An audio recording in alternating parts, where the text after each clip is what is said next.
안녕하십니까. 자, 저번 시간에 저희는 하나님께서 인간으로 오셨다는 말씀까지 알아보았습니다. 천상 신도 세계에서 호총근골에 백보자에 앉아 계신 하늘과 땅과 인간, 그리고 신도를 통치하시는 우주의 통치자, 주제자 상제님께서 천지병을 고치는 대의왕의 신분으로 유교에서 얘기했던 성혼호간, 하느님의 말씀이 완결이 되는 약속의 땅, 동북방, 간방, 한반도, 거기에서도 남조선 쪽에, 남쪽 조선에 140여 년 전에 인간으로 오셨습니다. 그분께서는 성자의 이름을 빌리지 않으시고 당신의 이름으로 오셨습니다. 그분은 바로 증산 상제님이십니다. 자, 우리 증산 상제님께서는 지금으로부터 140여 년 전 1871년 음력 9월 19일 전라도 고북은 우덕면 갱망리에서 진주강씨로 휘자는 일자, 순자, 그리고 호를 증산이라고 지으셨습니다. 호는 당신께서 스스로 부르는 이름이거든요. 호를 짓는다는 것은 뭐냐면은 나는 이러한 인생을 살아왔고 또 이러한 모습을 갖고 있으며 앞으로 이러한 인생을 살아갈 것이다 라고 본인이 천명을 하는 겁니다. 자, 그러면은 상제님께서는 왜 인간으로 오셔야만 했을까요? 상제님께서 인간으로 오신다는 것이 무엇을 의미를 하고 있는 걸까요? 자, 인생을 살면서 온갖 어려움을 다 겪고 원과 한을 갖고 그 한 분께 소원을 빌던 그런 민초들의 입장에서는, 그 인간들의 입장에서는 원한 맺힌 민초들의 수천 년간 올린 그 기도에 응해서 그 억울함과 그 원한의 문제를 해결해 주시기 위해서, 그 소원을 들어주시기 위해서 상제님이 내려오신 겁니다. 자, 그래서 상제님께서 인간 역사 속에 맺힌 이 쌓인 문제를 상제님이 직접 인간의 삶을 경험하면서 직접 체험을 하면서 구원의 최전책을 열어주기 위해서 상제님께서는 민초들과 그 같이 하는 생활을 하십니다. 선천 인간의 원과 한을 속속들이 체험하고 창생을 건지는 진정한 구원의 법방을 마련하기 위해서 스스로 낮은 길을 택하셨는데, 상제님께서 태어나신 그 집안은 너무나도 가난했어요. 그래서 그 집안에서 키울 수가 없으니까 외가 쪽에도 갔다가 진외가 쪽에도 갔다가 배고픔도 겪으시고, 그리고는 농사도 지으시고, 그리고 또 어머니께서 이제 길쌈을 해가지고 이렇게 물건을 만들었는데 그거를 이렇게 도둑맞는, 그러면서 얻는 그 좌절감, 그런 것도 보시고, 산꾼으로도 일을 하시고, 또 맨 마지막엔 또 머슴으로까지 가서 일을 합니다. 머슴은 노예거든요. 노비. 노비의 한을 노비가 돼보지 않고서 어떻게 알아요? 머슴의 한을 머슴이 돼보지 않고 어떻게 알아요? 그래서 상제님께서는 그러한 인생을 직접 걸으십니다. 그래서 보면 여기 있는 대부분 생각하면 하나님께서 오시면은, 상제님께서 오시면은 여기 나와 있는 이 앉아 있는 이 양반네처럼 이렇게 딱 앉을 것 같은데, 상제님께서는 이 민초들과 함께 같이 그 삶을 사시면서 직접 경험을 하시게 됩니다. 자, 그런데 우리가 선천의 역사의 문제를 얘기했을 때 원이라고 하는 것은 단어가 원망, 그렇죠? 약간 좀 외적이죠. 그래서 원망하면 분노 폭발하고 보복을 하는 거죠. 그리고 한이라는 정서는 뭐예요? 한마는 이 세상 하면은 한이라는 거는 안으로 쌓여 들어가는 거예요. 그래서 원망이 커지게 되면 복수를 하고 타살을 하죠. 한이 깊어지게 되면 어떻게 돼요?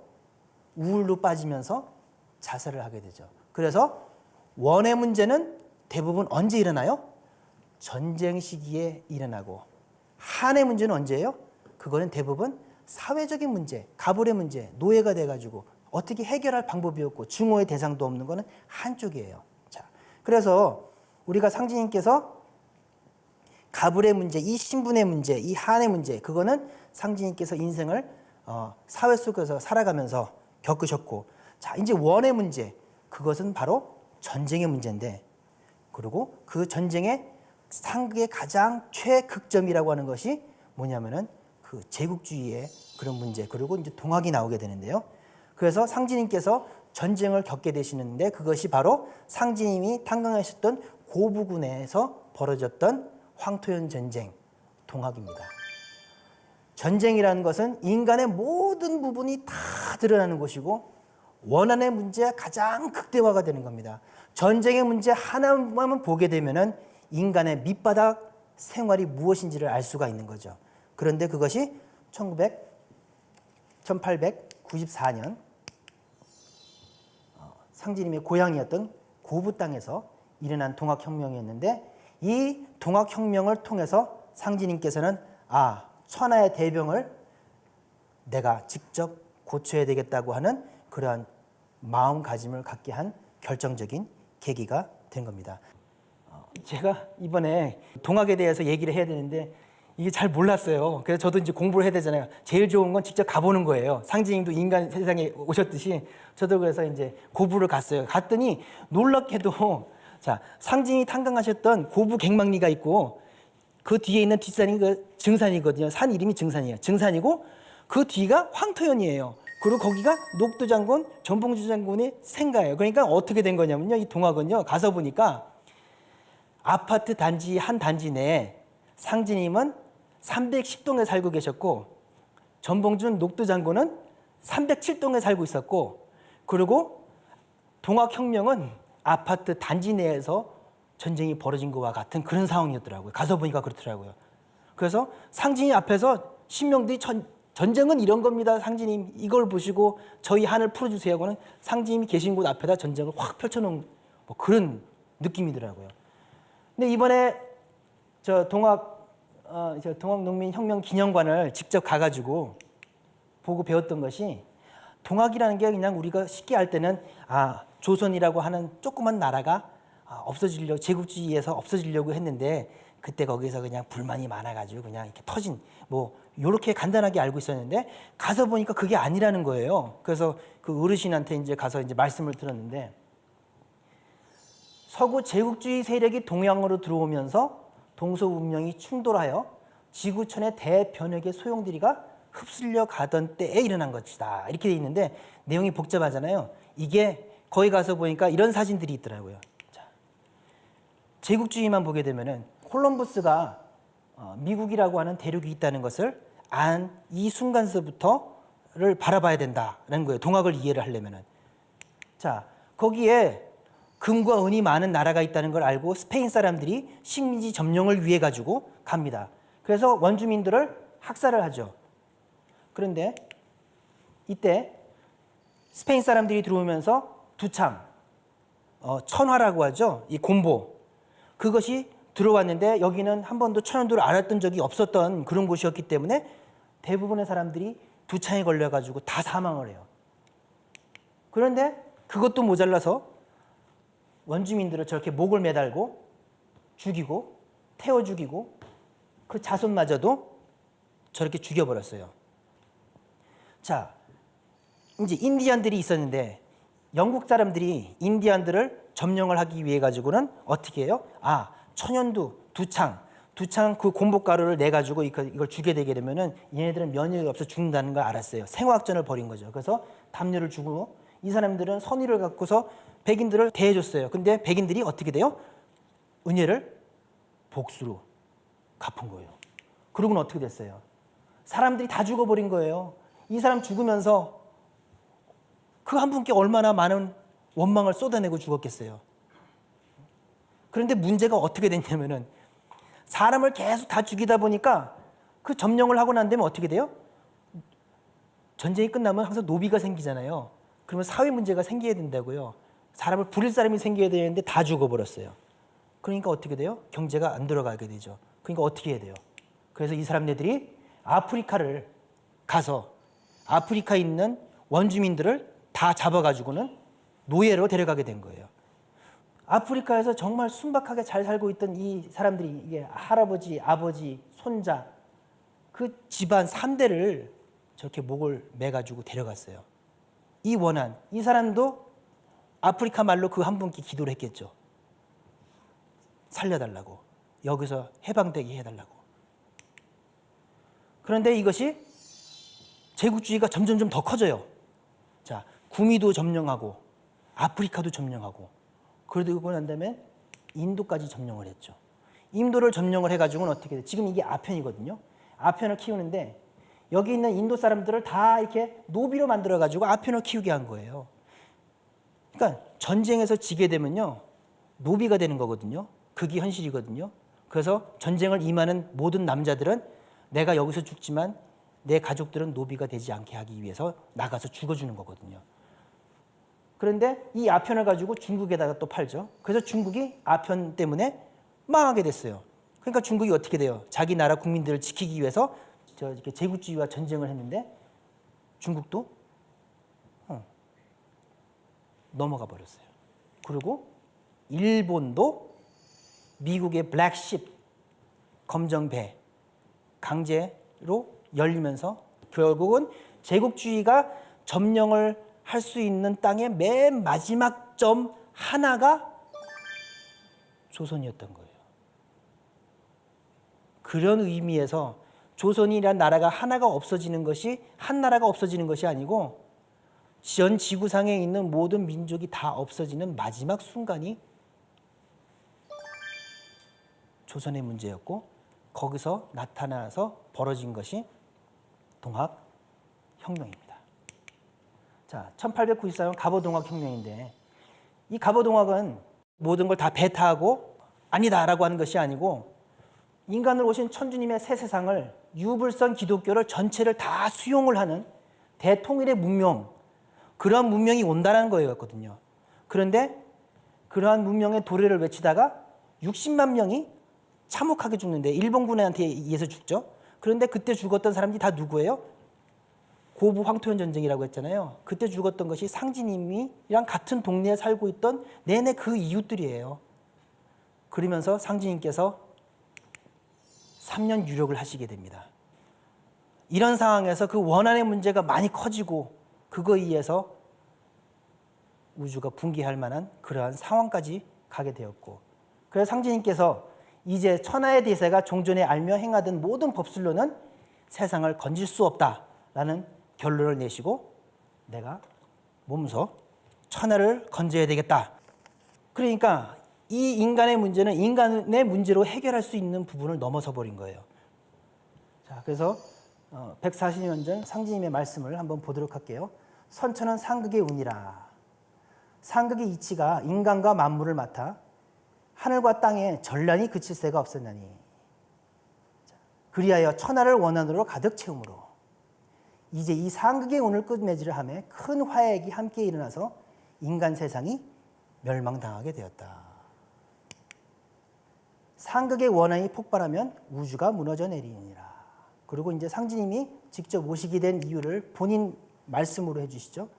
이에 천지신명이 이를 근심하고 불쌍히 여겨 구원해 주고자 하였으되 아무 방책이 없으므로 구천에 있는 나에게 호소하여 오매 내가 이를 차마 물리치지 못하고 이 세상에 내려오게 되었느니라. 그러므로 이제 내가 큰 화를 작은 화로서 막아 다스리고 조화 성경을 연료하노라. 자, 요거를 한번 정리를 해드려 볼게요. 자, 우리가 살고 있는 이 세상, 이 세상은 두 가지의 그 변화의 그 축이 있습니다. 그건 전쟁과 함께 오는 팬데믹, 전염병의 문제죠. 그런데 우리가 이전 시간에 알아봤지만 이거의 이면에는 뭐가 있었어요? 사람이 죽게 되면은 원과 한을 맺게 되는데 그 원과 한이 남게 되고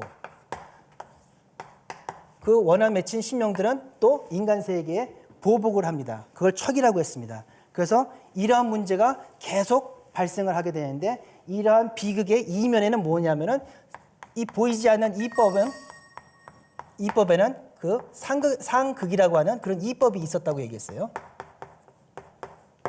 근데 이 상극이라고 하는 것은 우주 시스템 자체가 상극에 나올 수밖에 없는 시스템으로 되어 있기 때문이에요. 지구축만 보게 되면 23.5도가 기울었기 때문에 지구가 운동을 할 때는 타원형으로 운동을 하죠. 원래 360도라고 하는 것이 제일 완성된 건데 거기에 지축이 기울면서 그 타원형으로 돌잖아요. 그래서 1년이 며칠이에요? 365와 4분의 1이라고 하는 플러스 알파가 항상 생긴다는 거예요. 편차가 생긴다는 거예요. 기운다는 거예요. 그러다 보니까 어떻게 돼요? 균형이 안 맞죠. 균형이 안 맞게 되면서 이걸 뭐라고 하면 삼형이음이라고 얘기를 합니다. 양이 셋이고 음이 둘이에요. 그러니까 가불의 문제가 생겨버린다는 거예요. 우주 자체가 가불의 문화가 생길 수밖에 없는, 남존여비가 될 수밖에 없는 그런 시스템이 있고, 그러니까 기우니까 싸우게 되죠. 그렇기 때문에 상극이 벌어지게 되고, 그 상극에서 전쟁이 벌어지게 되고, 거기서 원한이 맺히게 되고, 그 원한이 다시 또 전쟁을 불러오고, 이것이 악순환이 계속이 되고, 그런 원한이 극점, 전쟁의 극점이 어떻게 돼요? 그것이 제국주의가 되고, 제국주의가 점점점 커져서는 어떻게 돼요? 자연을 또 정복하려고 하는 기세로 가고, 인간이 사는 그 자연마저도 정복을 하려고 하다가 어떻게 돼요? 사람이 사는 터전인 이 지구까지도 병들어 버리게 되면서 팬데믹의 세상이 와가지고 이제는 인류가 멸망당하게 된 거죠. 자, 그러면은 사람의 문제만 가지고서 해결이 안 된다는 거예요. 이 문제를 해결해야 된다는 거예요. 우주의 시스템을 해결해야 된다는 거예요. 근데 우주를, 자, 상진님께서 이 우주의 축을 세우고 지구의 축을 딱 세운다고 하십니다. 그럼 어떻게 돼요? 1년이 며칠이 되겠어요? 360일이 되겠죠? 그러면 이때는 어떻게 돼요? 편차가 없죠. 그러니까 이걸 뭐라고 해요? 정음정연이라고 얘기를 해요.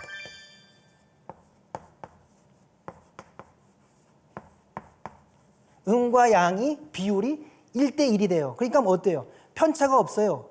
오해도 없어요. 갑과 을이 없어요. 평등해요.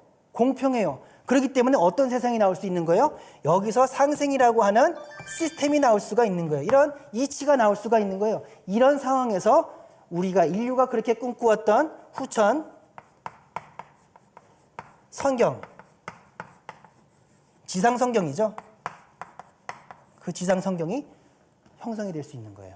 그런데 이런 것이 어떻게 가능하느냐? 우리가 이전에 우주변화 원리를 공부를 했습니다. 우주변화 원리를 공부했는데 이 우주에는 우주의 봄, 여름, 그리고 가을, 그리고 겨울.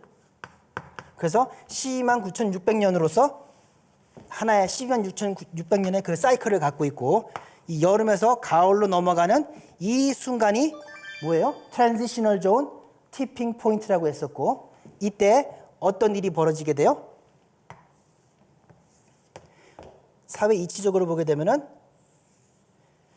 모든 생물들이 인구가 증가하면은 어느 점이 되게 되면, 이 점에 가게 되게 되면은 뭐가 벌어져요? population crash가 일어난다고 했어요.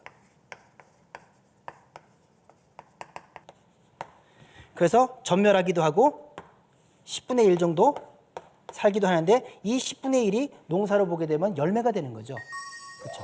열매가 되는데, 이것이 이쪽으로 내려가지 않고 이렇게 가게 되는 데는 항상 농부의 손이 들어가든지 박테리아를 키우는 사람의 그 미생물학자의 그 구원의 손길이 있다는 거죠. 여기에 하느님, 상제님의 구원의 손길이 들어와서 인류가 이렇게 살아난다는 거예요. 그래서 자, 이런 세상을 만들기 위해 상제님께서 이 축을 바로 세우는 그런 공사를 인간으로 오셔서 하시는 거예요. 그래서 보면은 왜 새하늘 새 땅이 열려야 되느냐? 새하늘 새 땅이 열려야 새로운 인간이 살 수 있는 공간이 형성이 돼요. 그래서 우주의 여름에서 가을로 넘어가는 이 하추 교차기에는, 자, 지구의 봄, 여름, 가을, 겨울은 그냥 지나가요. 하지만 우주의 여름에서 가을로 넘어가는 것은 이러한 우주의 축, 지구의 축이 쓰는 대변혁의 상황이기 때문에 우주의 주재자인 상제님께서 직접 전면에 나서실 수밖에 없다는 거예요. 그리고 이러한 현상과 더불어서 나타나는 이러한 파퓰레이션 크래시라고 하는 자연의 이법 속에서 인간을 살리기 위해서 상징이 오시는데, 문제는 무엇이 되느냐? 이렇게 환경을 만들어줘도 이 상황에서 살아남아야 되는데, 신명기의 원한의 문제가 된다는 거예요. 이 원한의 문제 때문에 사람이 전멸하게 된다는 거예요. 이 원한의 문제를 끌려면 인간의 문제를 봐야 되는 거여서 상진님이 인간으로 오셔서 그 문제를 보고 판단하고 이 원한의 문제를 어떻게 해원을 해줄 것이냐. 그래서 이 해원을 통해서 인류가 멸망당하는 인류의 운명을 구원을 주시는 그러한 일을 보시게 되는데 이름하여 상진님의 천지공사입니다. 개념이 좀 잡히시나요? 예. 자. 그래서 천지공사, 새로운 우주 문명의 패러다임을 찾아서 뭐 이렇게 멋지게 표현한 포스터가 있어서 한번 가져와 봤습니다. 천지공사를 지평을 하시는데 천지공사는 자 이제는 이해 가실 거예요. 상진님이 천지신명과 더불어 이 세상의 모든 일을 심판하는 것이다. 왜 이렇게 평가를 했냐면요. 상진이 오셨을 때 당시에 공사라는 뜻이 뭐냐면 공사라는 것은 지방관이 내려와서 그 지방에 있는 송사를 다 듣고 판결을 공정하게 한다는 거예요. 그래서 단어 뜻으로 보게 되면 천지신명과 더불어 이 세상의 모든 일을 심판을 공정하게 한다라는 뜻을 갖고 있죠. 그래서 상진님께서 결국 저 원한의 문제를 해결하기 위해서 과거 역사와 현재를 올바르게 심판을 하고 그러고 난 다음에 신명들을 해원을 시켜야 되죠. 신명 해원과 더불어 장차 세계가 나아갈 프로그램 인류사의 질서를 새롭게 짜놓으시게 되는 겁니다. 그래서 상진님께서 천지 신명 조화 정부를 세우시는데 어디다 세요? 상진이 계신 북두칠성 자미원 그 천상에 있던 그 조화 정부를 어디다가 세우세요? 인간으로 내려와서 인간 세상에다가 세워놓고 그 대신들을 다 데려오고 인간계에서 살고 있었던 그 수많은 신명들을 다 조화 정부로 불러들이십니다. 그래서 천지 신명들이 인간 세상에서 못다한 꿈을 신명계에서나마 흡족할 수 있게 하기 위해서 각자에게 알맞은 정부에서의 자리를 주고 천지의 살림을 그들이 직접 주관하게 참여정부죠. 그래서 그 신명들과 함께 상생의 도로서 자 억울한 사람들 다 모았는데 그 모은 사람들한테 자리를 줬더니 가가지고 막 복수를 한다. 이러면 안 되겠죠. 상진님께서 세우려고 하는 거는 상생의 세상이거든요. 상생의 후천 지상 성경을 세우려는 거예요. 그 목적이거든요. 그래서 그 신명들과 함께 상생의 도로서 인류의 새 역사를 건설하는 공사를 보십니다. 그래서 신명들이 천상 조화 정부에 참여해서 현실 역사를 주도해서 이끌어감으로써 본인의 한이 풀릴 수 있게 그렇게 공사를 보시는 거예요. 엄청나지 않습니까? 그래서 상진님께서는 천지신명과 더불어서 심판하고 이제 프로그램을 짜시는데 그게 세운과 도운이라는 게 있습니다. 그 두 가지로 나눠져 있는데 좀 전문적인 얘기죠. 그거는 상진님께서 그렇게 틀을 잡아놓으셨어요. 세운이라고 하는 것은 신명들이 해원을 하며 나아가는 세계의 역사의 전개 과정, 그 프로그램을 짜신 게 세운공사고, 자, 그래서 한을 푸는 그 과정이죠. 상진님의 도가 세상에 뿌리 내려서 장차 질병 대란에서 인류를 건져 상생의 지상, 성경 낙원을 건설하는 프로그램을 짜시는 것이 도운공사. 그러니까 뭐예요? 여기 구원의 법방, 이 구원을 위한 공사를 마련하신 게 도운공사가 되는 겁니다. 그래서 일단 도운공사는 다음 시간에 이 구원의 법방 생존의 비밀 진짜 핵심적인 내용은 다음 시간에 할 것이고 일단은 오늘은 이 문제를 인류를 구원하기 위한 이 해원을 위해서 세운을 보셨는데 어떻게 그 세운 공사를 보셨는가를 확인해 볼게요. 자, 세운 공사는 뭐라고 했어요? 원한을 푸는 공사라고 했어요. 자, 그러면 아까도 얘기했지만 원과 한이라고 했죠. 원은 전쟁의 문제, 한은 대부분 사회 문제죠. 자, 그러면 사회 문제는 해결이 쉬워요. 자, 가난한 사람, 너무 가난해서 다시 태어날 때는 좀 부자로 태어나게. 그럼 오케이, 부자로 태어나게 해주면 한이 풀리죠. 그죠? 배고픈 사람은 배부르게 해주면 되고, 저는 일평생 노력했는데 이름 한번 못 얻었어요. 그러면 좀 그냥 탤런트 돼가지고 이름 한번 확 날려라. 그러면은 해원이 되죠. 사회 문제는 해결이 돼요. 근데 문제가 뭐냐면 이제 원의 문제. 아까 보면은 제국주의가 와가지고 일방적으로 죽였어요. 그럼 한 맺고 태어났어요. 그럼 어떻게 해요? 복수를 하려고 하죠. 그래서 어떻게 돼요? 너 죽고 나 죽자가 돼요. 너 죽고 나 죽자가 되다 보면 어떻게 돼요? 인류가 다 망하게 되는 거예요. 그러니까는 상주님께서 보상을 해주마. 그런데 그 와중에는 저는 보상도 싫습니다. 이에는 이, 피에는 피. 저는 무조건 보복을 하겠습니다. 아무리 상주님께서 보상을 해주고 아무리 살기 좋게 해줘도 꼭 보복을 해서 그러면 너 죽고 나 죽자가 되는데 그래도 꼭 그걸 해야 되겠느냐? 저는 그래도 그렇게 해야 되겠습니다. 이 철천지한 내 자식을 눈앞에서 찢어 죽이는 그걸 봤는데 내가 어떻게 그걸 용서를 합니까, 상지님? 이런 신명들이 있단 말이에요. 근데 상지님이 만들려고 하는 세상은 뭐예요? 상지님이 이념은 이 상생의 세상에서 후천 성경, 지상 성경을 만드는 게 목적인데 원한 맺힌 신명이 보복만 가하고 하게 되면 상생이 와요. 또 다른 원한이 생기게 되는 거잖아요. 그러니까는 이 문제를 해결할 수 있는 책임자를 불러야 돼요. 책임자. 그 수많은 신명들이 있었어요. 원한 맺힌 신명들이 있었는데 그러면 책임자를 누굴 선정할 것이냐. 자, 책임자를 낳는데 자기 볼일만 보고 먹튀해가지고 날라버렸다. 안 되죠. 그죠? 그리고 책임자를 내세웠더니 마치 저 중국 공산당 문화혁명 때처럼 어린애들한테 빨간 완장 채워놨더니 으아 너 애들 다 죽었어 해서 복수해가지고 다 죽여버린다. 안 되죠. 그러면 안 되잖아요. 그러니까 어떤 사람을 책임자로 둬야 되겠어요. 원한이 맺혔지만 자기의 원한을 보복하지 않고 용서를 하고 상생의 세상을 여는 성자가 돼야 되는 거예요. 원한 맺힌 사람 중에서도 각기 다른 사람들이 있었겠지만 그 중에서도 정말 원대한 뜻을 갖고 있었던 성자들도 있었을 거 아니에요. 그죠? 그런데 그리고 또 사연도 구구절절해야 돼요. 그래야지 모든 사람들이 내가 거기 원신의 책임자 나도 되고 싶소. 이제 그러는데 일단 사연이 딱 대봤을 때 이 사람 사연은 인정. 이 정도 돼야 돼요. 그리고 또 그 사연의 내용이 길어야 돼요. 오랫동안 누명을 쓰셨답니다. 그래. 그 어르신 정말 오랜 시간 누명 쓰고 참 고생하셨다. 인정.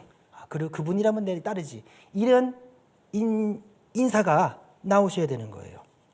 그래서 원신의 책임자는 복수하지 않고 공도에 입각해서 자기를 희생하는 그런 성자. 그런데 그런 분이 딱 있어요. 그분이 누구냐? 그분이 단주라는 분이에요. 그러니까 상지님께서 원한의 문제 얘기할 때 우리가 동학 원한 문제를 얘기할 때는 500년 역사예요. 하지만 상지님께서는 4,300년 전의 역사, 4,300년 동안의 그 원한의 기도, 원한의 역사 얘기를 하고 계시는 거예요. 근데 그분이 단주란 분인데 상지님 상생의 그 새 세상을 여는 주역으로 저 천상 조화정부에서 단주 신명을 장차 지구상의 세계 일가 통일 문명을 여는 신명계 주인공으로 삼으셨는데 이분이 누구시냐? 이분이 자 여기 읽어볼게요. 4,300년 전 서방 한족 요임금의 제위 선양에 얽힌 슬픈 이야기가 있는데 요임금의 아들이 단주예요. 그 요임금의 아들이 단주인데 그 사람이 바둑의 시초로 알려져 있어요. 그래서 기원을 가면은 단주하면 다 알아요. 여기 있기는 단주 말고 단주란 분이 바둑을 처음 두신 분이에요. 내용은 어땠느냐? 원대한 꿈을 꿈고 동방족, 이 한민족과 서방족, 이 중국 민족이 대통합을 이루어서 모두가 평화롭게 잘 사는 대동세계를 만들려고 했던 거예요. 근데 그 아버지는 요임금인데 그 실제로 경전을 읽어보잖아요. 서경시경을 읽어보잖아요. 그 맹제도 읽어보고 이제 회남자 읽어보면은 요임금이 성자라고 알려져 있었는데 실제로 역사는 뭐였냐? 형의 왕위를 무력으로 찬탈해가지고 전쟁으로서 자기 형을 제거를 하고 자기가 왕이 됐어요. 그래서 실제로는 요임금의 그러한 그 악정 때문에 그 눈물이 민중의 눈물이 모여가지고는 홍수가 났다. 뭐 이런 평가들도 있어요. 그래서 요임금은 전쟁을 해서 주도권을 잡으려고 하는 같이 타협을 하려고 하지 않아요. 그리고는 이렇게 너는 오랑캐, 나는 멋진 사나이. 뭐 이제 이런 식으로 나누는 그런 생각을 갖고 있어요. 근데 아들이 아빠의 생각을 이해를 못하고 자꾸만 부처님 도 닦는 소리만 하는 거예요. 그냥 그렇지 않고 다 같이 잘 살아야죠 아버지 하니까 어떻게 돼요? 너는 내 후계자 할 수가 없어. 내 뜻을 받아들일 수 없어. 내 야망을 너는 채워줄 수가 없어. 이래가지고는 요임금은 자신의 정치관이 다른 단주를 불초하다고 생각해서 사위인 순을 이게 왕위를 넘겨주고는 단주에게는 바둑판을 하나 만들어주고는 외지로 쫓아버려요.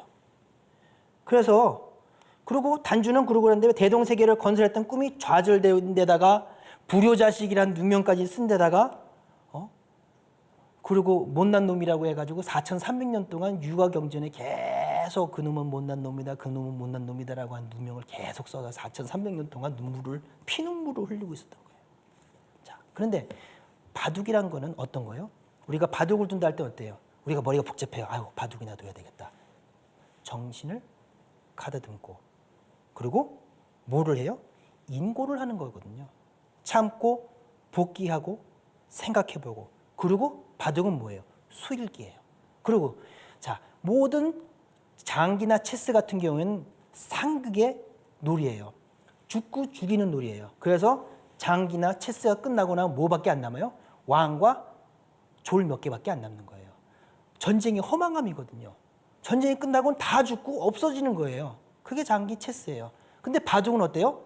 죽고 죽이지 않아요. 자기의 세력을 딱 보임으로써 부딪히는 전쟁을 최소화하고 끝나고 나면 어떻게 돼요? 그거를 교환을 하죠. 그죠? 죽었지만 죽지 않았어요. 교환을 해요. 그죠? 그러니까 상생의 놀이죠. 자, 단주는 상극의 세상에서 상생을 꿈꿨던 사람인데 그거에 대한 대가는 너무나도 컸던 거예요. 하지만 상생의 세상을 열려고 하는 상진임의 이상에는 단주만큼 맞는 사람이 없는 거죠. 코드 인사, 아주 가장 적합한 사람이 단주였던 거예요. 그러니까 단주께서 책임자가 돼서 이끌고 가게 되면은 수많은 원신들이 어떻게 돼요? 그 책임자를 따라서 가잖아요. 그죠? 그래서 이 원한의 증오의 에너지를 어떻게 돼요? 승화를 시켜서 지구에 구원의 법방을 내려주는 일로서 그 조상님들이죠. 결국은 그 조상님들의 원한을 후손들의 인류 구원을 위해서 역사하게끔 그렇게 공사를 본 거죠. 너무나도 감사한 얘기 아닌가요? 자, 한을 풀어준다는 것만으로도 가슴이 벌렁벌렁한데, 자, 근데 상진님께서 단주를 책임자로 세우고는 세상 판도를 어떻게 돌아가게 하느냐? 단주의 오선위기 바둑판도수로 돌아가게 해요. 단주가 헤어나가는 과정에서 선천상극의 원한들이 풀리면서 온갖 참사와 질병으로 신음하는 신명계와 인간 세계가 바로 잡힌다. 상진이 직접 말씀하신 걸 들어볼까요? 바둑은 당효가 창시하여 단주에게 전하였느니라. 그러므로 단주의 해원은 오선 위기로부터 비롯되나니 천하의 대운이 이로부터 열리느니라. 이로써 또한 조선의 시비를 푸느니라. 우리는 모르지만 우리 조선이라고 하는 민족이 뭔가 시비가 있었던 거죠. 그 문제까지 같이 푼다는 거예요. 그래서 오선 위기는 뭐냐? 이 다섯 신선이 한반도라고 하는 바둑판을 중심에 놓고 바둑을 두는데 네 신선이 바둑을 두고 두 신선이 일단 바둑을 두고 두 신선은 훈수를 두는 거죠. 나머지 한 신선은 주인 노릇을 해서 자기 집 주장을 하지 못하고 하지만 바둑이 끝나면 어떻게 돼요? 바둑판과 바둑돌은 누구한테 줘요? 주인한테 다시 돌려주는 어쩔 수 없이 벌어져야 되는 전쟁이라면은 이런 식으로 해서 돌아가게끔 공사를 보신 거예요. 자, 여기에 상진님께서 또 한 가지 도수를 더 붙여주세요. 현하대세가 씨름판과 같으니 애기판, 총각판이 지난 뒤에 상씨름으로 판을 마치리라. 이거는 사람들이 막 모여가지고 막 캥캥 놀고 이러면서 씨름을 하는데 첫째 날은 애기들이 나와서 씨름을 해요. 그래서 아이고 우리 자식 잘한다 하면서 이제 그게 애기판. 그 다음에 이제 형아들이 나와서 그 다음 날 형아들이 나와서 이제 씨름을 해요. 그때까지는 소가 안 나와요. 그래서 이제 메인 이벤트 이전에 맛보기죠. 그래서 이제 형아들이 나와가지고 하는데 그걸 총각판이라고 그래요. 댕기머리 짜는 사람들이.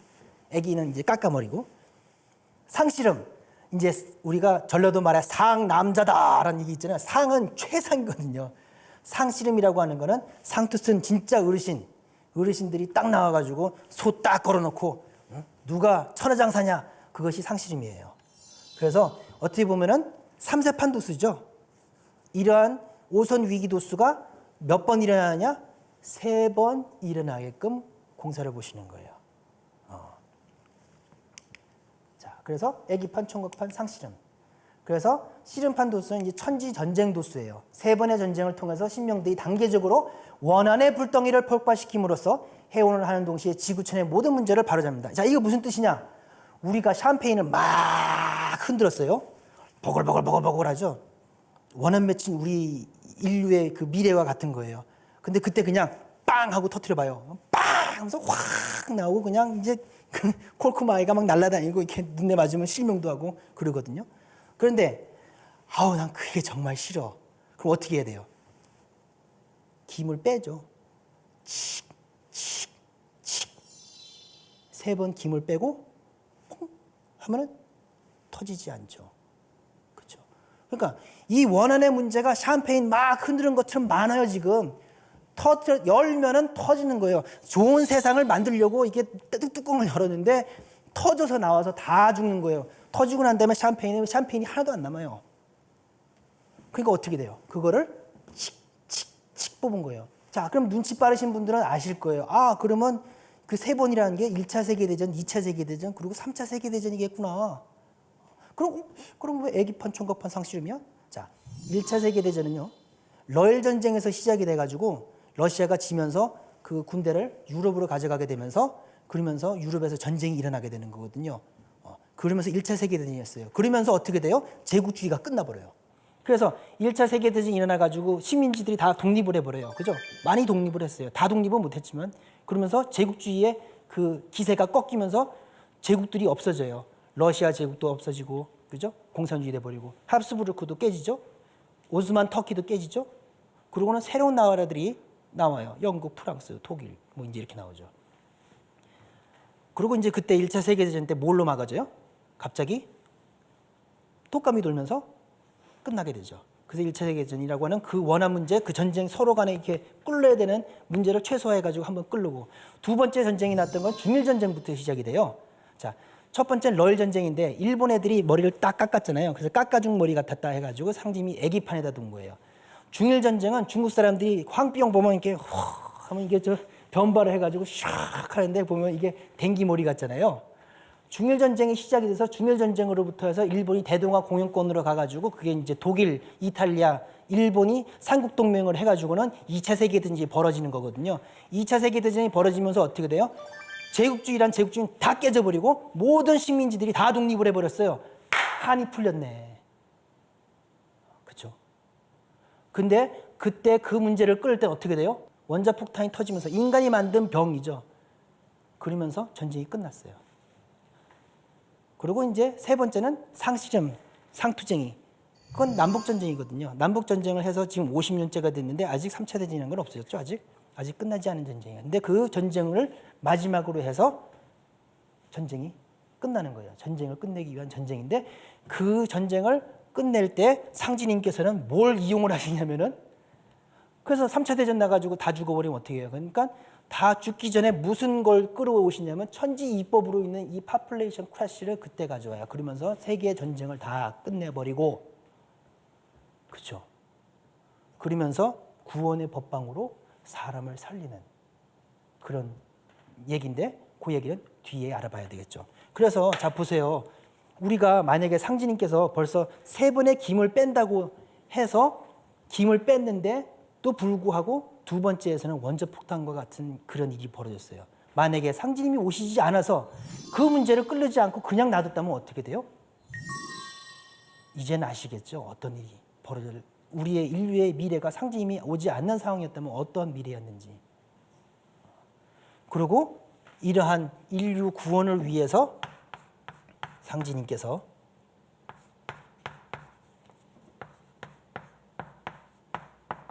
생존의 비밀을 알려주셨으니 그 내용은 다음 시간에 알아보도록 하겠습니다. 자, 이제 정리를 한번 해보도록 할게요. 아주 많은 얘기를 했는데 자, 정리를 하자면은 자, 이 우주에는 통치자인 상진님이 계시고 그 상진님께서 140년 전에 인간으로 오셨습니다. 상진님이 인간으로 오심으로써 인류의 꿈이 이루어지고 모든 종교의 이상이 이루어졌습니다. 상진님은 우주를 다스리시는 분인데 이 우주라는 건 구체적으로 음양으로 말하면 하늘과 땅, 하늘은 아버지, 땅은 어머니. 그런데 이 천지 부모가 하나가 되어가지고 우주의 봄이 되면 인간을 낳거든요. 그래서 천지의 열매가 인간입니다. 그리고 그 인간이 한 생을 살다가 죽게 되면은 신명이 되죠. 자, 사람이 죽으면 신명이 되는 겁니다. 그런데 이러한 우주의 상극의 이치 때문에 그 상극의 이치 때문에 전쟁이 벌어지고 그 원한이 일어나게 되고 그 악순환에 의해서 결국은 우주가 붕괴가 될 만한 그러한 위기 상황이 오시게 되는데, 그래서 상제님께서 인간으로 오셔서 선천의 이 원한의 역사를 바로잡으시는데, 그것은 바로 천지의 상극 도수를 뜯어 고쳐야지만 가능한 겁니다. 그래서 상제님께서 천지에 있는 모든 원과 한을 풀어주시고 그 원한의 역사의 근본이 되는 선천, 우주, 봄, 여름의 상극의 질서를 뜯어 고치고 새 세상 역사판을 짜셨으니 그것을 우리가 천지공사라고 얘기를 합니다. 그리고 그 천지공사 결론은 다음 시간에 알아볼 가을 개벽 상황입니다. 바로 이때 인류는 어떻게 구원을 받나, 나와 너, 우리들은 어떻게 살아남고 인류는 어떻게 건져서 후천 성경을 건설을 하는가, 그 구체적인 내용은 다음 시간에 알아보도록 하겠습니다. 감사합니다.